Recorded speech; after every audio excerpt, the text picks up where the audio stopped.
आपला समाज जो आहे ना तो ज्या पद्धतीचा आहे त्याचं प्रतिबिंब या लोकांच्या वागण्यातही पडतं. कारण म्हणजे अंतराळात पण महिला गेल्या पण राजकारणात का नाही, तर त्यांनी ते यायलाच पाहिजे.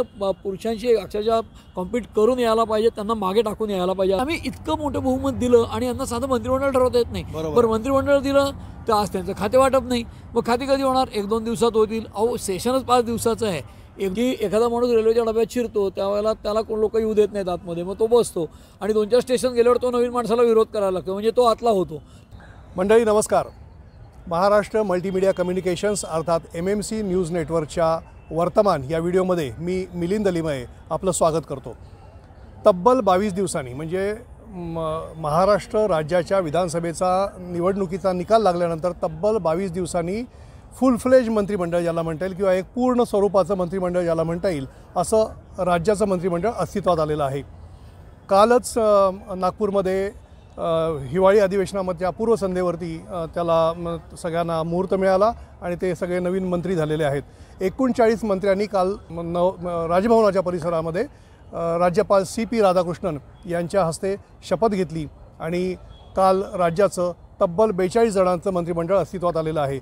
राज्याच्या मंत्रिमंडळाची संख्या आहे वास्तविक 43. एक पद रिक्त ठेवलेलं आहे, त्यामुळे 42 मंत्री मुख्यमंत्री धरून हे अस्तित्वात आलेले आहेत. आणि हे मंत्रिमंडळ अस्तित्वात होण्याकरता नेमक्या अडचणी काय होत्या त्याच्या संदर्भामध्ये ते का लांबलं, अस्तित्वात आलं ते मंत्रिमंडळ कसं आहे आणि त्याच्यानंतर काही जी नाराजी उद्भवलेली आहे या नाराजीच्या संदर्भामध्ये लोकांची मतं काय आहेत, त्यांची मतं काय आहेत, हे सगळं आज आपण जाणून घेणार आहोत. आणि त्यासाठी नेहमीप्रमाणे माझ्यासोबत आहेत वरिष्ठ पत्रकार शैलेंद्र परांजपे. शैलेंद्र नमस्कार. नमस्कार. आपण नागपूरच्या अधिवेशनामध्ये आहोत आणि हे अधिवेशन आत्ता सुरू असताना आपल्याला मंत्रिमंडळाचा विस्तार पाहायला मिळालेला आहे. नागपूरचं अधिवेशन आपण आता कव्हर करत आहोत. या सगळ्या पार्श्वभूमीवरती आज आपण इथे उपस्थित राहून म्हणजे नागपूरमध्ये उपस्थित राहून आपल्या प्रेक्षकांना हे सांगणार आहोत, दर्शकांना आपण हे सांगणार आहोत की मंत्रिमंडळाचा विस्तार का लांबला, त्याला नेमकी काय कारणं होती, मंत्रिमंडळ विस्तार झाला तर त्याचं जे स्वरूप आहे हे स्वरूप कशाच पद्धतीचं आहे आणि जी काय नाराजी या मंत्रिमंडळामध्ये समाविष्ट न झालेल्यांची आहे त्यांची नाराजी कशामुळे आहे, ती कशा पद्धतीने दूर होऊ शकते का आणि नसेल होणार तर त्याचे काय परिणाम संभवतात, या सगळ्या विषयावरती आपण चर्चा करणार आहोत. पहिला प्रश्न असा आहे की मंत्रिमंडळाचा विस्तार इतका का लांबला? निवडणुकीचा निकाल 23 तारखेला लागला, 20ला मतदान झालं आणि आपल्याला माहिती आहे की भारतीय जनता पक्षाने सर्वाधिक जागा लढवल्या होत्या. मुळात निवडणुकीला सामोरं जातानाच भारतीय जनता पक्षाच्या 100पेक्षा जास्त आमदार होते. इतर दोन्ही पक्षांचे म्हणजे अजित पवारांची राष्ट्रवादी आणि एकनाथ शिंदेंची शिवसेना या दोन्हीचे 40-40 म्हणजे 180पर्यंत. त्यामुळे या दोघांच्या संख्येपेक्षा जास्त आमदार भारतीय जनता पक्षाचे होते आणि त्याचं प्रतिबिंब या मंत्रिमंडळाच्या रचनेमध्ये स्वाभाविकपणे पडणार आहे आणि पडलंही आहे. पण उशीर जो झाला त्याचं मुख्य कारण असं आहे की एक मानवी प्रवृत्ती असते की 5 वर्ष मी मुख्यमंत्री राहिलो आहे तर त्यानंतर उपमुख्यमंत्री म्हणून शपथ घ्यायची, तर हे थोडं पचवणं अवघड जातं. म्हणजे कुठल्याही व्यक्तीला तुम्ही ज्या ऑफिसमध्ये काम करताय त्या पदावरनं खालच्या पदावर काम करायची वेळ आली तर माणूस थोडा नाराज होतो आणि हे त्यात काही हे मानवी स्वभाव आहे आणि त्यात काही फार अस्वाभाविक नाही, अनैसर्गिक नाही. तोच प्रकार एकनाथ शिंदेंच्या बाबतीत झाला. त्यामुळे 2.25 वर्ष मुख्यमंत्री म्हणून काम केल्यावर आता उपमुख्यमंत्री म्हणून शपथ घ्यायची तर आधीपासून बातम्या आल्या की ते नाराज आहेत. मग ते त्यांच्या दरे गावाला गेले सातारा जिल्ह्यातल्या, मग तिथे 2 दिवस होते. मग त्याच्यात अनेक उलटसुलट चर्चा पब्लिकमध्येही असतात. कारण असं की त्यावेळेला अमावस्या होती, मग मागच्या वेळेला उद्धव ठाकरेंचं मंत्रिमंडळ झालं ते 26ला झालं, तो शुभ दिवस नाही वगैरे. कारण आपला समाज जो आहे ना तो ज्या पद्धतीचा आहे त्याचं प्रतिबिंब या लोकांच्या वागण्यातही पडतं. कारण राजकारणी काय मंगळावरनं येत नाहीत, ते सगळे आपल्यातलेच आहेत, शेवटी नेते आपल्यातनंच तयार होतात. त्यामुळे हे सगळं व्हायला थोडासा वेळ लागला आणि सर्वसामान्यपणे जसं मी मागच्या वेळी सांगितलं होतं की 2004 साली काँग्रेस राष्ट्रवादीला बहुमत मिळालं, व्यवस्थित बहुमत मिळालं, पण तरी देखील त्यांना 1-2 आठवडे लागलेच होते, 1-1.5 आठवडा 2 आठवडे. त्यामुळे त्या परिस्थितीमध्ये असं होतं की 8-10 दिवस लागतात, पण यांना थोडे जास्त दिवस लागले. म्हणजे 23ला निकाल लागल्यानंतर 13व्या दिवशी 13-14व्या दिवशी शपथविधी झाला, मग तो तिघांचाच झाला. मग मंत्रिमंडळ कधीही उत्सुकता, मग आधी सांगितलं 14ला होणार, मग नागपूरला होणार, मग 15ला होणार, असं करत ते काल झालं अखेर.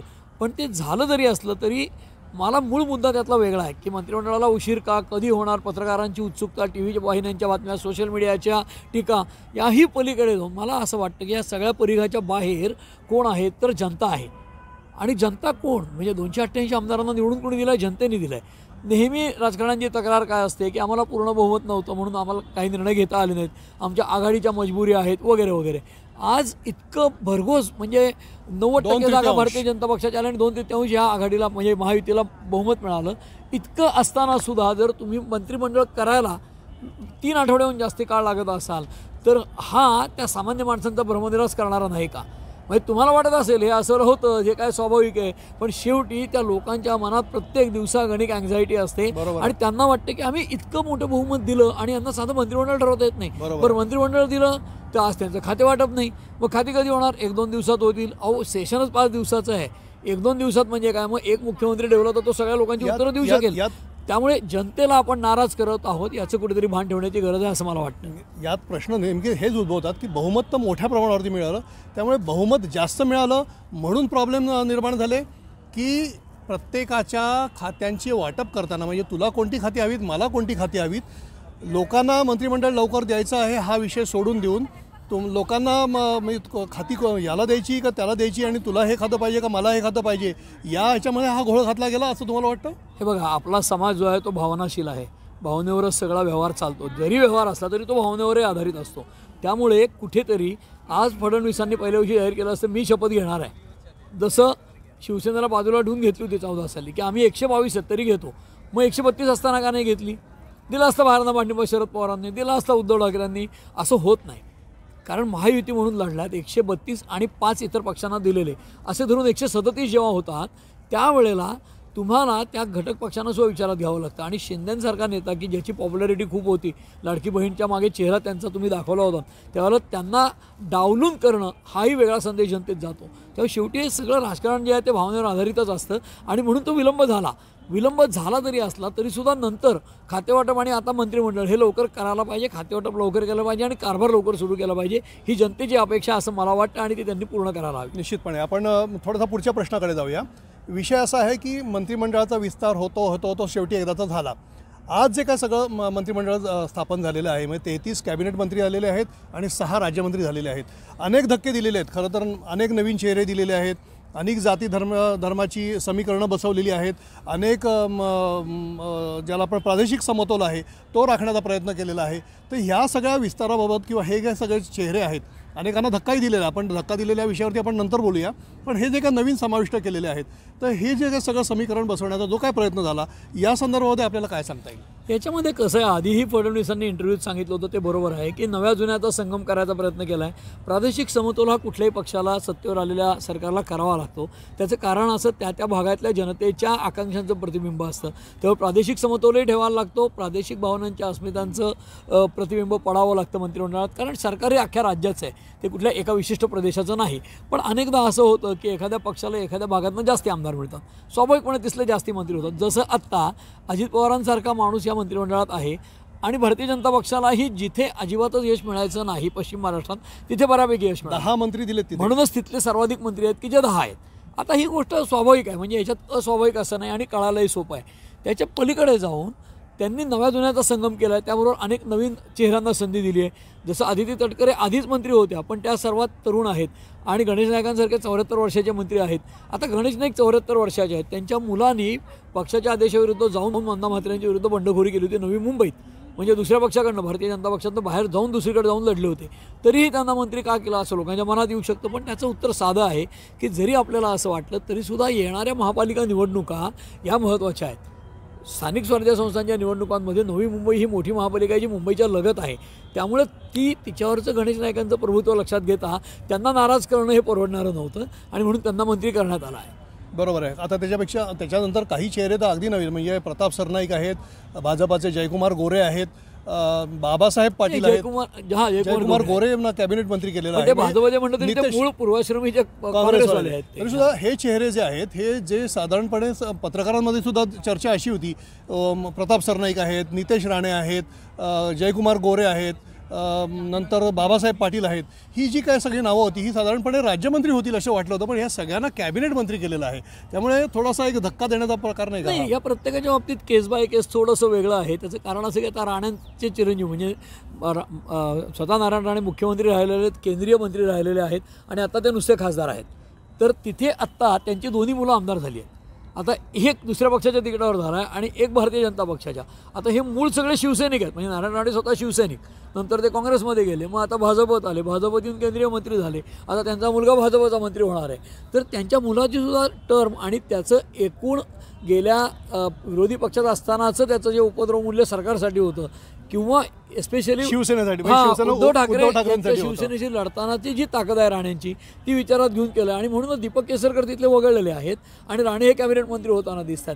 जयकुमार गोरे जे आहेत ते सातारासारख्या जिल्ह्यातनं माण खटावसारख्या दुष्काळी भागातनं येतात की जिथनं त्यांना मंत्री गेला तर कदाचित भाजपला भविष्यात फायदा होऊ शकतो. तिसरी गोष्ट अशी आहे की जसं नवे जुने करताना तरुण लगताना वाव दिलेला आहे, म्हणजे मेघना बोर्डीकरांना केलं आहे तर त्यांचे वडीलही तसे जुने काँग्रेसचे नेते आहेत. त्यामुळे काय असतं रेल्वेच्या डब्यामध्ये आपण ज्यावेळेला शिरतो, हे मागे उदाहरण दिलं असेल आपल्या शोमध्ये, की एखादा माणूस रेल्वेच्या डब्यात शिरतो त्यावेळेला त्याला कोण लोक येऊ देत नाहीत आतमध्ये, मग तो बसतो आणि 2-4 स्टेशन गेल्यावर तो नवीन माणसाला विरोध करायला लागतो, म्हणजे तो आतला होतो. तसे आता काही लोक 3-4 टर्म झाल्यावर जसं संजय सावकारे आहेत की जे चर्मकार समाजाचे आहेत. मी जनरली जात धर्म आधारित विश्लेषण करत नाही, पण आपला विषयच मंत्रिमंडळाचा आहे आणि सर्व जाती धर्मांना सामावून घेतलं. जसं सर्वाधिक ओबीसी म्हणजे 17 ओबीसी मंत्री केलेत आणि 16 मराठा समाजाचे मंत्री आहेत. आता ओबीसीतले वेगवेगळ्या जातींना त्यांनी घेतलेलं आहे, पोट जातींना. त्यामुळे हा बॅलन्स करायचा आणि शेवटी हे जिकिरीचं काम आहे. प्रॉब्लेम ऑफ प्लेंटी का आहे ते जेव्हा 225 वर आमदार येतात तेव्हा प्रत्येक जिल्ह्यात 8-8, 10-10 जणांना महत्त्वाकांक्षा असते, ॲस्पायरंट्स असतात. त्यावेळेला हे काम खूप जिकिरीचं असतं. त्यामुळे काही लोक नाराज होणार, काही लोक म्हणजे काही तळ्यात काही जातात, काही सुपात, हे तर अशा वेळेला होत असतं. मला ह्याच्यामध्ये आणखी एक प्रश्न विचारावा असा वाटतो की एकंदरीत या 43 जणांच्या मंत्रिमंडळामध्ये आपण जेव्हा 50% महिलांचा सहभाग म्हणतो त्यावेळेला मंत्री मात्र 4च आहेत, म्हणजे त्याच्यातल्या 3 कॅबिनेट आहेत आणि 1 राज्यमंत्री आहेत. त्यामुळे प्रश्न असा निर्माण होतो की 40 जणांमध्ये 10% सुद्धा मंत्री जेमतेम महिला आहेत. आपण जिथे 50%ची भाषा करतो तिथे फक्त 10% मंत्री आहेत. दुसरा महत्त्वाचा विषय, या संदर्भामध्ये काल देवेंद्र फडणवीसांची पत्रकार परिषद झाली. त्या पत्रकार परिषदेमध्ये आपण प्रश्न विचारले, म्हणजे आपल्यापैकीच काही लोकांनी प्रश्न विचारले की महिला मंत्र्यांची संख्या इतकी कमी का? तर उलट त्यांनी असं सांगितलं की उलट 300 पटीने वाढलेली आहे. म्हणजे मागच्या मंत्रिमंडळामध्ये आदिती तटकरे एकमेव मंत्री होत्या आणि आता त्या 4 झालेल्या आहेत, म्हणजे 300 पटीने वाढली म्हणजे 4 झाल्यात. हे काय म्हणतात त्याला समीकरण बरोबर आहे किंवा हे काय समाधान करण्याचा जो प्रकार आहे हा काय पटणारा नाही आहे. तर महिलांची संख्या इतकी कमी का आहे? हे बघा, देवेंद्र फडणवीस हे स्वतः विधी किंवा कायदा लॉ या विषयातले गोल्ड मेडलिस्ट आहेत. त्यामुळे त्यांना आर्ग्युमेंट करणं हे तुलनेने सोपं आहे, कारण ते राजकारणी पण आहेत मुरब्बी, तिसऱ्यांदा मुख्यमंत्री पदाची शपथ घेतली आहे आणि ते वकील पण आहेत आणि गोल्ड मेडलिस्ट लॉ ग्रॅज्युएट आहेत. त्यामुळे ते त्यांची बाजू मांडतात. भारतीय जनता पक्षाच्या दृष्टीने किंवा त्यांच्या दृष्टीने बरोबर आहे की 300 पटीने वाढल्यात. पण साधी गोष्ट अशी आहे की मोदी 14 साली पंतप्रधान झाले, 19ला पुन्हा झाले आणि आता पुन्हा झाले. तर किमान भारतीय जनता पक्षाने 10% महिलांना तिकीटं दिली आहेत का आमदारकीची, की 288 मध्ये 28 महिला दिल्यात का, हा एक मुद्दा आहे. बरं, त्या निवडून येतील असं पाहिलं आहे का? कारण हे सगळे पक्ष जरी महिलांच्या नावाने आता लाडकी बहीण असं सांगत सत्तेवर आले असले तरीसुद्धा महिलांनी राजकारणात यावं असं यांना मनापासून वाटतं का? हा मूळ मुद्दा. जर समाजाच्या 50 आणि हे मोदींनी केलं आहे, केंद्रामध्ये आता केलं आहे की त्यांनी कॉन्स्टिट्युएन्सीचाच राखीव करून आता 50% महिला येतील. त्या 50% येऊ देत एकदा, कारण समाजाचा जर 50% हिस्सा महिला असतील तर सर्व क्षेत्रात येऊ देत. लोक नाका मुरडतात, त्या आलं तर काय करणार आहेत, त्या करतील. पुरुषरी काय दिवे लावतात असाही प्रश्न महिलांचा असतोच ना. आणि यांनी काय दिवे लावले आणि यांनी काय दिवे लावले तर गेल्या 70 वर्षानंतर सुद्धा आज ही स्थिती असेल की फडणवीसांना सांगावं लागत असेल 300% वाढवले, 4च फक्त मंत्री असताना. तर याचा खरंच आत्मचिंतन करायची गरज आहे सर्व पक्षांनी आणि सर्व नेत्यांनी, सर्व पक्षांच्या आणि समाजातनं पण महिलांनी पुढे येण्याची गरज आहे. वेगवेगळ्या क्षेत्रामध्ये त्या येत आहेत, म्हणजे अंतराळात पण महिला गेल्या पण राजकारणात का नाही? तर त्यांनी ते यायलाच पाहिजे, पुरुषांशी अक्षरशः कॉम्पीट करून यायला पाहिजे, त्यांना मागे टाकून यायला पाहिजे असं माझं मत आहे. आणि आत्ता 4च दिल्यात ही ॲक्च्युली शोकांतिक आहे. त्याचं कारण असं की काँग्रेस असेल, भारतीय जनता पक्ष असेल, हे 2 राष्ट्रीय पक्ष आहेत. शिवसेना किंवा राष्ट्रवादीसारखे पक्ष आहेत. आता सुप्रिया सुळे आहेत, आज सलगपणे खासदार आहेत. मग इतर महिलांना का पुढे आणत नाहीत, त्यांना आमदार का करत नाहीत, मंत्री का करत नाहीत? हा प्रश्न शरद पवारांना विचारला पाहिजे, तोच प्रश्न मोदींना विचारला पाहिजे, तोच फडणवीसांना विचारला पाहिजे, तोच अजित पवारांना विचारला पाहिजे, उद्धव ठाकरेंना विचारला पाहिजे आणि काँग्रेसच्या राहुल गांधींनाही विचारायला पाहिजे. आणि महिला आल्या तर फक्त प्रियांका येऊन उपयोग नाही, सर्व पातळ्यांवर आल्या पाहिजे. निश्चितपणे. आपण आता जाऊया शेवटच्या प्रश्नाकडे. मंत्रिमंडळ अस्तित्वात आलं, त्याची मंत्रिमंडळाची रचना झाली, महिला मंत्र्यांबद्दल आपण चर्चा केली. आता विषय येतो तो नाराजांबद्दलचा, कारण अनेक वरिष्ठ चेहरे यावेळेला बाजूला ठेवण्यात आलेले आहेत. म्हणजे त्यांना खड्यासारखं उचलून बाजूला ठेवलं आहे म्हणायचं का, त्यांना त्यांच्या अनुभवाचा फायदा करून घ्यायचा नाही म्हणून बाजूला ठेवलं आहे का, त्यांना आणखी काही वरिष्ठ जबाबदारी द्यायची म्हणून बाजूला ठेवलं आहे? नावच घ्यायची झाली तर सुधीर मुनगंटीवारांसारखा मोठा चेहरा बाजूला ठेवण्यात आलेला आहे. रवींद्र चव्हाण जे फडणवीसांचे विश्वासू म्हटले जातात त्यांना बाजूला ठेवण्यात आलेलं आहे. त्याच्यानंतर वळसे पाटील आहेत, छगन भुजबळ जे राष्ट्रवादी काँग्रेसचे आहेत त्यांना बाजूला ठेवण्यात आलेलं आहे. वळसे पाटलांना बाजूला ठेवण्यात आलेलं आहे. आणि शिवसेनेमध्ये ज्यांच्याबद्दल मोठी नाराजी आहे असं म्हटलं जात होतं किंवा भाजपाच्या वतीने मोठं त्यांना हरकत घेण्यात आलेली होती असे सगळे जे नेते आहेत, तानाजी सावंत आहेत, दीपक केसरकर आहेत, अब्दुल सत्तार आहेत, यांना बाजूला ठेवण्यात आलेलं आहे. संजय राठोडांना मात्र घेतलं. तर हे सगळे नाराज चेहरे आहेत. हे नाराज आत्ताच्या घडीला काही बोलून कोणी दाखवत नाही आहे. काही त्यांचं नाराजी अगदी उघडपणे समोर आलेली नाही आहे, परंतु ते नाराज आहेत हे कन्फर्म आहे. मग अशा परिस्थितीमध्ये त्या नाराजांचा सध्याचं बहुमत पाहता फार मोठं काही ते नुकसान करू शकतील अशी काय परिस्थिती नाही आहे. म्हणून त्याला बाजूला ठेवण्यात आला आहे का किंवा त्याच्यामागची वेगळी काही कारणं असू शकतात का? नाही, मगाशी मी जसं म्हणालो की मंत्रिमंडळ विस्ताराबाबत जी वैयक्तिक कारणं आहेत आणि केस बाय केस बघावं लागतं. जसं महाराष्ट्राच्या सर्व विधानसभा मतदारसंघामध्ये विजयाची पराभवाची कारणं ही प्रत्येक विधानसभा मतदारसंघात काही वेगवेगळी आहेत, काही कॉमन आहेत. तसंच मंत्रिपदं मी म्हणालो की 17 OBC चेहरे आणि 16 मराठा समाजाचे आहेत. याचा अर्थ OBC समाजाला सर्वाधिक प्राधान्य दिलेलं आहे या मंत्रिमंडळामध्ये. म्हणजे 42मध्ये 17, याचा अर्थ जवळपास 40% वगैरे असेल.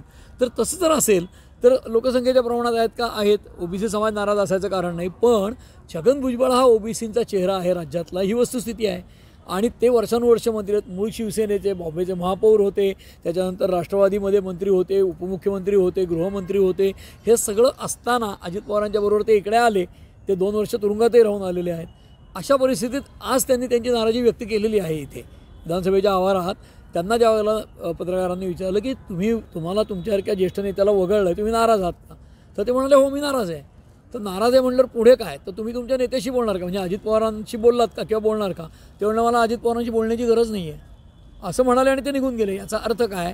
तर अजित पवारांनाही ते नेता मानतात का इथपर्यंत प्रश्नचिन्ह येईल.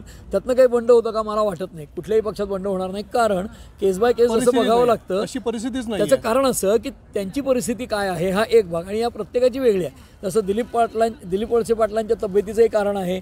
त्याच्यानंतर ते जितकी वर्ष निवडून येतात कदाचित नवीन चेहरा आता म्हणजे त्यांचा वेगळा याच्यासाठी विचार होत असेल.